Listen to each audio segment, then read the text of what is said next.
কখনো কি এমন জায়গায় যেতে ইচ্ছা করে যেখানে সময়টা একটু ধীরে চলে, চারপাশে শুধু সবুজ, দূরে জঙ্গল, আর সারাক্ষণ কানে ভেসে আসে পাখির ডাক। ঠান্ডা হাওয়ায় শরীর আর মন দুটোই যেন হালকা হয়ে যায়। চোখের সামনে পাহাড়, আর সেই দৃশ্যের মাঝেই কাটে নির্ভেজাল এবং শান্ত সময়। এমনই এক জায়গা হলো ঋষভ। তাহলে চলুন ঋষভের যাত্রাটা শুরু করা যাক।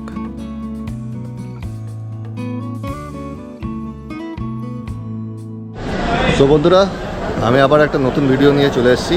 এইবারে আমার যাত্রা হচ্ছে উত্তরবঙ্গ। আমার পিছনে দাঁড়িয়ে আছে কাঞ্চনকন্যা এক্সপ্রেস, আর এটা 8:30টার সময় ছাড়বে। এখন প্রায় ঘড়িতে 8:30 প্রায় বেজে যায়, 5 মিনিট দেরি আছে। তো 5 মিনিটের মধ্যে রওনা দেবো এনজিপি নয়, শিলিগুড়ির জন্যে। তো শিলিগুড়িতে নামবো। এখন আমরা নকশালবাড়ি পৌঁছালাম, এখন সকাল 8টা বাজে। তো ট্রেন যাচ্ছে শিলিগুড়ির উদ্দেশ্যে। এখন ট্রেন হর্ন মারছে, বেরিয়ে যাবো।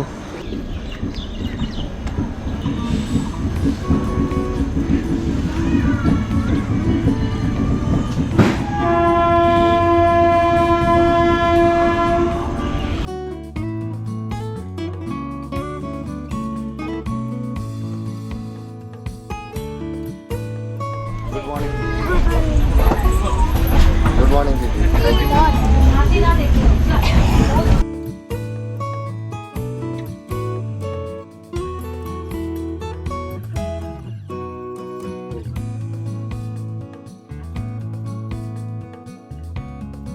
এখন আমরা নেমে এলাম শিলিগুড়িতে।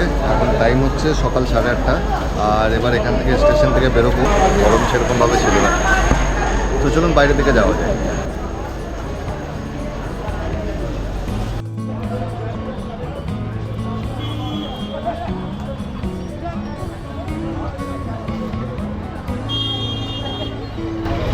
আমরা শিলিগুড়ি স্টেশন থেকে বাইরের দিকে বেরোচ্ছি।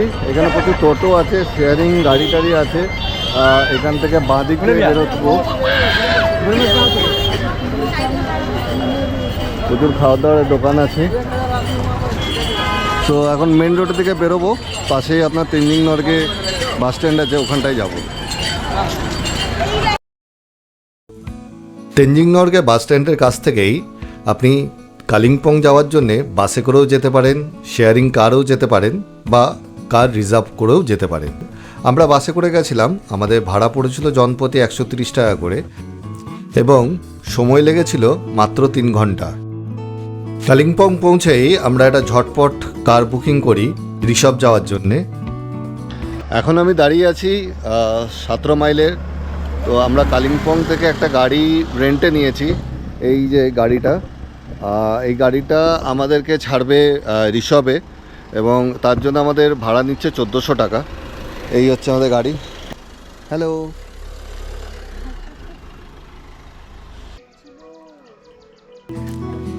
ঋষভে পৌঁছে প্রথম কাজ ছিল আমাদের একটা হোটেল খোঁজা। তাহলে চলুন এবারে আপনাদেরকে আমাদের হোটেল এবং রুম ট্যুরটা করিয়ে দিই। এটা আমাদের হোটেল। হোটেলের নাম হচ্ছে মনীষা ইকো হাট। এইখান থেকে সুন্দর একটা ভ্যালির ভিউ পাওয়া যায়, এবং এখানে একটা সুন্দর বসার জায়গা রয়েছে। আর ভ্যালিটা দেখুন, অসাধারণ সুন্দর দেখতে। এখান থেকে কাঞ্চনজঙ্ঘা ভিউ পাওয়া যায়, কিন্তু এখন যথেষ্ট ফগ আছে, তো দেখা যাচ্ছে না। এবারে চলুন আমাদের হোটেলটাকে একটু দেখায়, আমাদের রুমটাকে একটু দেখায় আপনাদের। আমাদের হোমস্টের যে এন্ট্রিটা, এটা এখান থেকে এইদিকে নিচে রাস্তা চলে যাচ্ছে, এইদিকে ওপরে রাস্তা চলে যাচ্ছে। এখান থেকে আমরা যাব নিচের দিকে। এই দিকটাই আমাদের রেস্টুরেন্ট আছে, খাবার এই দিকটাই। সো এখানে দেখছেন ছোট্ট একটা পুল মতো আছে। চলো আতেক সামনে থেকে। হ্যাঁ, বেশ সুন্দর একটা ব্রিজ মতো করা আছে। এটা সেপারেশন করা আছে, আর পুরো ঘরটাই কাঠের ঘর। খুব সুন্দর। এখান থেকে ছোট ছোট বারান্দা, আর আমাদের ঘর থেকেও দারুণ ভিউটা পাওয়া যাচ্ছে। পুরো ভ্যালি আসছে আমাদের এই সামনেই। দুটো ছোট ছোট লন মতো রয়েছে। ওইখানটায় একটা বনফায়ার করা যায়। এইটা হচ্ছে আমাদের রুম, চলুন আমাদের রুমটা একটু ভিজিট করাই। ঢুকেই প্রথমে একটা সিঙ্গেল বেড, আর এইদিকে আছে ডবল বেড। পুরো ঘরটাই একটা কাঠের ঘর, সুন্দর বেশ লাগছে। এইদিকে জানলা রয়েছে, জানলা খুললে পুরো ভ্যালি দেখা যায়, পুরোটাই কাঁচের জানলা। এই দেখুন, আর এদিক দিয়েও আরেকটা জানলা রয়েছে, সেখান থেকেও সুন্দর কিন্তু ভ্যালি পাওয়া যায়। দেখুন, আর একটা ওয়াশরুমটাও আপনাদেরকে একটু দেখিয়ে দিই। এখানে একটা ছোট্ট করে একটা ওয়াশরুম আছে, এখানে গিজারেরও ব্যবস্থা আছে।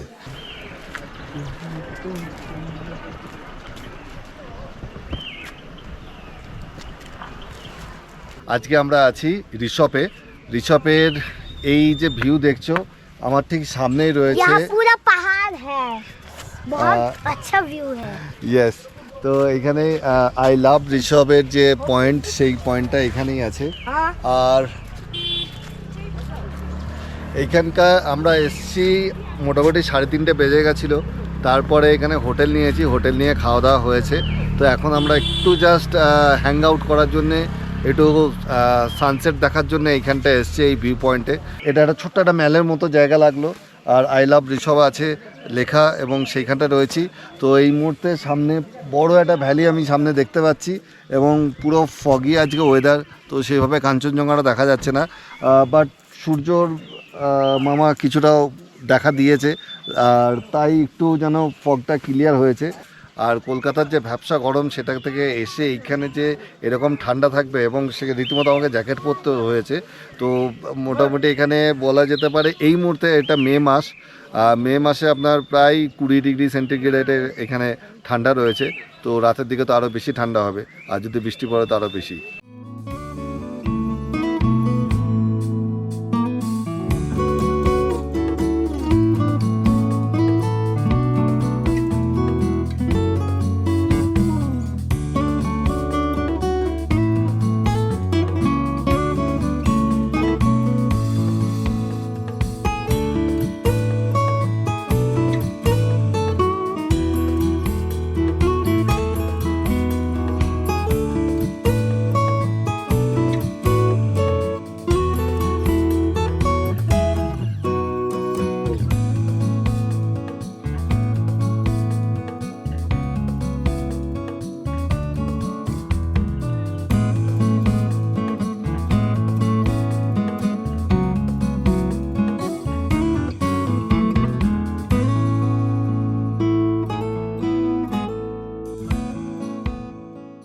তো এখন আমরা ব্রেকফাস্ট করছি, ব্রেকফাস্টে আছে পুরি সবজি।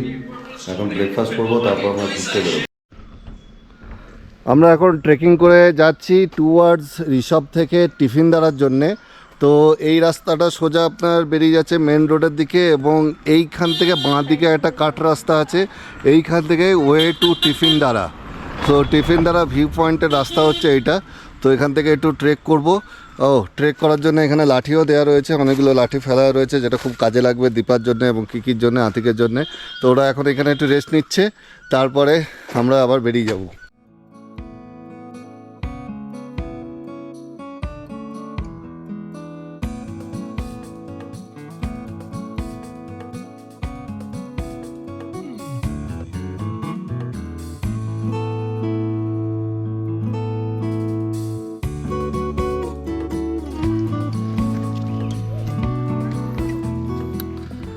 এই টিফিনদারা যাওয়ার রাস্তা, ছোট্ট পাকদণ্ডি, তার মাঝখান দিয়ে যাচ্ছি।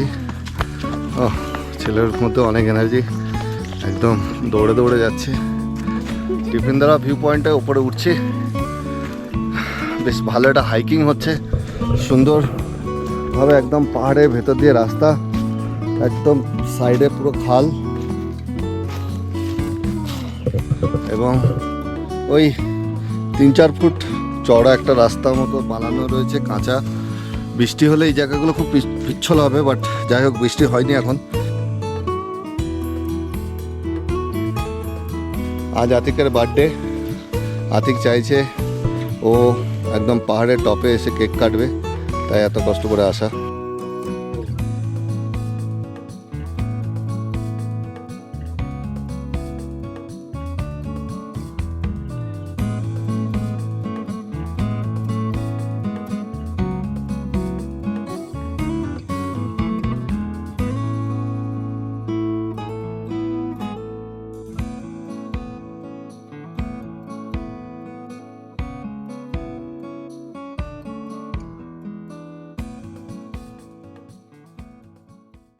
আলটিমেটলি পৌঁছে গেছি টিফিনদারা পয়েন্টে। এই যে এইখানে একটা সিঁড়ি করে উপর দিকে ভিউ পয়েন্ট মতো বানানো হয়েছে, আর এইখানে লেখা রয়েছে টিফিনদারা 10% অনলি ওঠার জন্য অ্যালাউ করে। আর এইখানে এই মুহূর্তে কেউ নেই, শুধু আমরাই রয়েছি। বেশ অনেকটাই হাইকিং হয়েছে।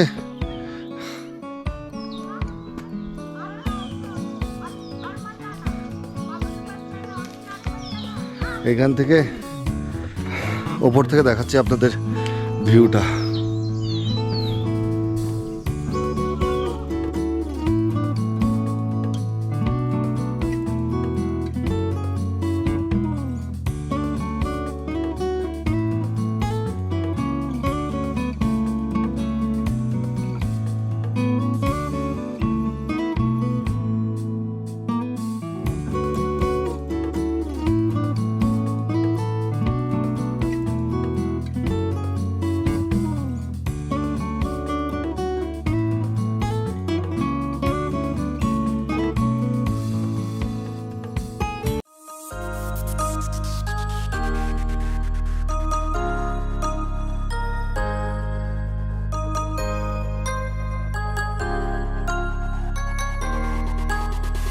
আতিকের ইচ্ছা ছিল যে ও একদম টপে এসে কেক কাটবে, তো কেক তো পাইনি, বাউলি দিয়ে কেক কাটা হচ্ছে। ওই যে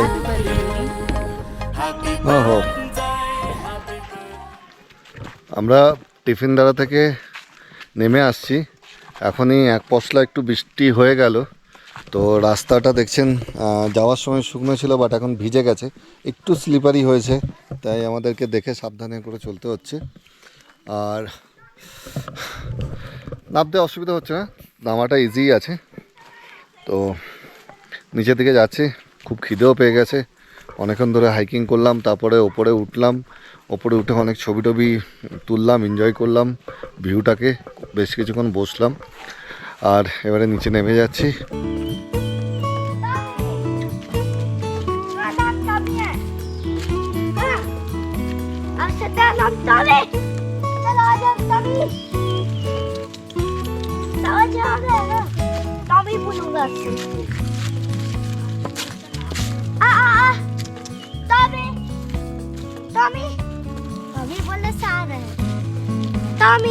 टॉमी आ जाओ आ जाओ आजा आजा टॉमी अरे टॉमी गिरावट আতিক আসছে, সাবধানে।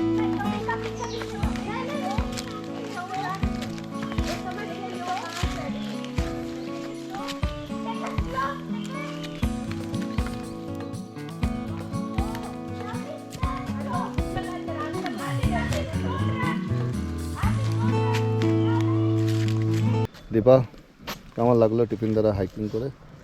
ভালো লেগেছে। আমার তো দমের সমস্যা, তাও আমি ভয় পাচ্ছিলাম, কিন্তু গিয়ে কোনো ওইভাবে প্রবলেম হয়নি, খুব ভালো করে গেছি। আর কেমন লাগলো? সবথেকে ভালো ছিল কি ওখানে লাঠিগুলো পেয়ে গেছিলাম হাইকিংয়ের জন্য, লাঠির সাহারাতে আমরা পুরো টপে উঠে গেছি। আমার বাচ্চার খুব ইচ্ছা ছিল কি টপে গিয়ে কেক কাটবো। What your experience? অনেক ভালো রইলো, ফার্স্ট টাইম করলাম, কিন্তু খুবই ভালো লাগলো। আর কিছু आतिक, तुमको हाइकिंग करके कैसा लगा? पैर दहला धोगी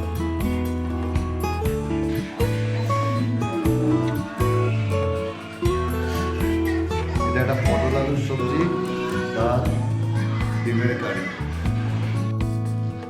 গুড মর্নিং বন্ধুরা।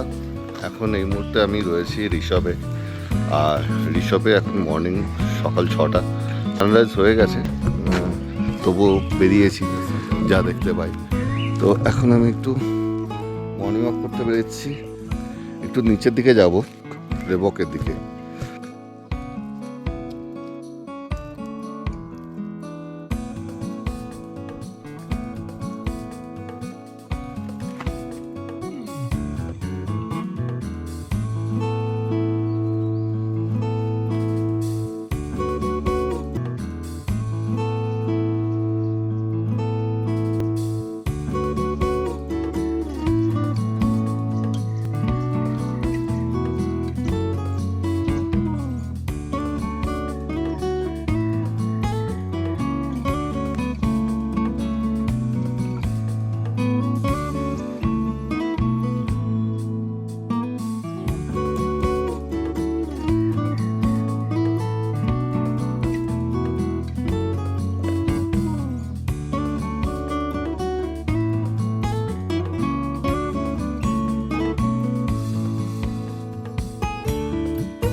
এইখানে ঋষভে একটা স্কুল চোখে পড়লো। এইগুলো সব এক একটা ক্লাসরুম, ক্লাস 4 নার্সারি।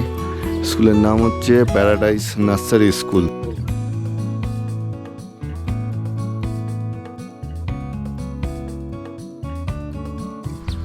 পুরো একটা পাহাড়ের রেঞ্জ, সুন্দর ভ্যালি। ওয়াও,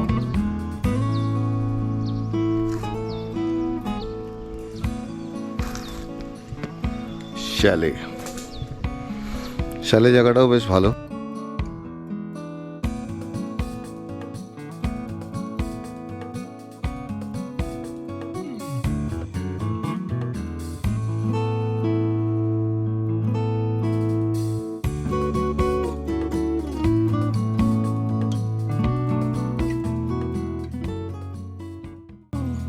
মর্নিং ওয়াক শেষ করে ফিরে এলাম হোটেলে। এবারে হোটেল থেকে ব্রেকফাস্ট করে বেরিয়ে যাব নেক্সট গন্তব্যের জন্য। এখন আমরা ঋষভ থেকে বেরিয়ে যাচ্ছি আমাদের হোমস্টে থেকে। এখন যাব রেলিতে। রেলিতে যাওয়ার জন্য আমাদের গাড়ি চলে আসছে, মাহিন্দ্রার স্করপিও। সেই গাড়িতে করেই যাব। এটা আমাদের রেলি যেতে রিজার্ভ করেছি, তো এটা ভাড়া নিচ্ছে 2700 টাকা। 7 সিটার আছে, একদম খুব সুন্দর গাড়ি দিয়েছে। আর আমরা অলমোস্ট রেডি। এখন টাইম হচ্ছে 10:30, तो 10:30 সময় বেরোবো। थैंक यू भैया। हाँ, ये दादा हम लोग को लेके जा रहा है। बाय बाय ऋषभ, খুব ভালো লাগলো ঋষভে এসে।